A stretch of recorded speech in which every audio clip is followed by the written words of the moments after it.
ఆప్షనే లేదు.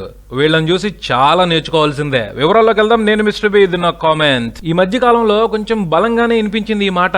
నిన్నటి తరం స్టార్ హీరోల జోరు ఇక అయిపోయినట్టే.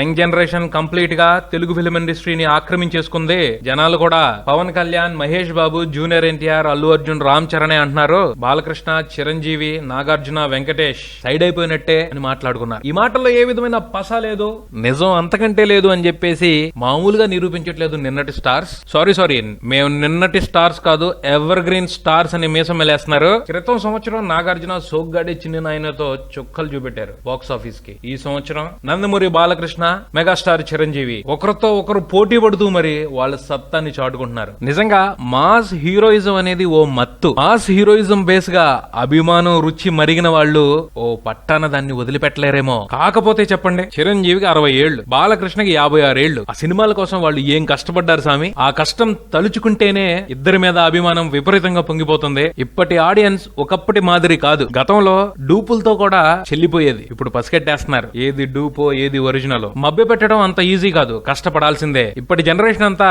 అందుకోసమే ఒళ్ళు హోనం చేసుకుంటున్నారు. ఇప్పుడున్న ఆడియన్స్ ని మెప్పించాలంటే ఆ తరహాలో కష్టపడాల్సిందే. ఆ విషయాన్ని గ్రహించే మెగాస్టార్ బాలయ్య వారి సినిమాల కోసం బ్లడ్ పెట్టారు. అందుకు తగ్గ రిజల్ట్ ని గర్వంగా అందుకుంటున్నారు. నిజంగా అన్బిలీవబుల్ ఎఫర్ట్ ఇద్దరిది కూడా. వాళ్ళ వృత్తి మీద వాళ్ళకున్న అంకిత భావానికి, వాళ్ళ అభిమానుల మీద వాళ్ళకున్న ప్రేమని ఎంత మెచ్చుకున్నా తక్కువే అవుద్ది. వాళ్ళిద్దరి నుండి సినిమా ఇండస్ట్రీలో పనిచేసే వాళ్ళు కాదు, అందరూ కూడా చాలా నేర్చుకోవాల్సింది ఉంది. సంపాదనగా చూసుకుంటే ఏం తక్కువ అండి, ఇద్దరికి 100 కోట్లు ఉన్నాయి. అయినా ఎందుకు ఆ కష్టం కాదది. వాళ్ళు చేస్తున్న పని మీద వాళ్ళకున్న వ్యామోహం. చేస్తున్న పని మీద అంత వ్యామోహం ఉన్న వాళ్లే టాప్ స్టార్స్ గా ఎదుగుతారు. లక్షల మందికి స్ఫూర్తిగా నిలుస్తారు.